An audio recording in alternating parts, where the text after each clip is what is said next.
দিতে হবে, দিতে হবে। 8 মাসের বেতন ভাতা দিতে হবে, দিতে হবে।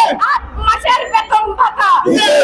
স্বাস্থ্য মন্ত্রণালয়ের অধিভুক্ত বাংলাদেশ অ্যাসোসিয়েশন ফর ভলান্টারি স্টেরিলাইজেশনের কর্মকর্তা কর্মচারীদের 8 মাসের বেতন ভাতা বকেয়া রয়েছে। বকেয়া বেতন ভাতা পরিশোধ সহ 4 দফা দাবি জানিয়ে মানববন্ধন করেছেন প্রতিষ্ঠানটির কর্মকর্তা ও কর্মচারীরা। জাতীয় প্রেস ক্লাবের সামনে এই মানববন্ধন করেন তারা। এতে প্রতিষ্ঠানটির শতাধিক কর্মকর্তা কর্মচারী অংশ নেন। মানববন্ধনে বক্তারা বলেন, বকেয়া বেতন যেটা আমরা পাবো ওইটা আমরা চাইতেছি। আমরা 3 বেলার জায়গায় 1 বেলা খেয়ে আছি। আমাদের সবার পরিবার আছে। আমরা এখন রাস্তায় নামছি, কারণ হচ্ছে আমরা একেবারে আমাদের দেওয়ালে পিঠ থেকে গেছে।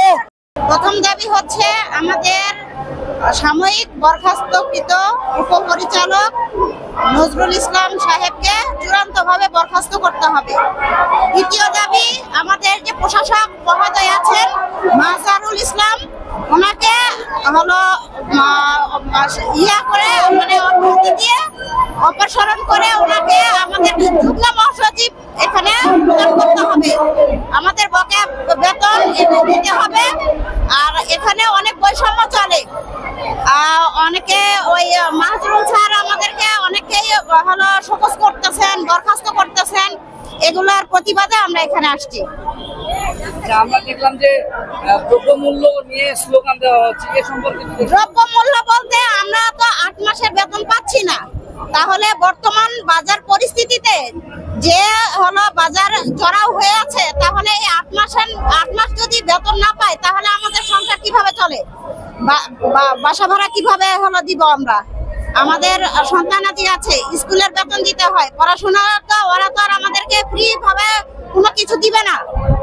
সেই অনুযায়ী আমরা তো হচ্ছে বেতন ন্যায্য চাওয়াটা তো আমরা চাইতেই পারি। কেন আমাদের সচিব মহোদয়রা চুপ করে আছেন? কেন আমাদের এই দাবিগুলো ওনারা পূরণ করতেছেন না? মাহজারুল স্যার উনি হলো গত 5 তারিখে অফিস করেছেন, এর ভিতরে থেকে গেছে। আমরা এখন না পেরে আসতে হইতেছে আমাদের এইখানে। আমরা 1.5 মাস যাবত আমরা এই আন্দোলন চালিয়ে যাচ্ছি।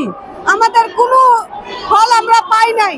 না পেরে আমরা এখন আসতেছি। আমাদের ছোট ছোট আমিনা ইসলাম, আজকের সংবাদ।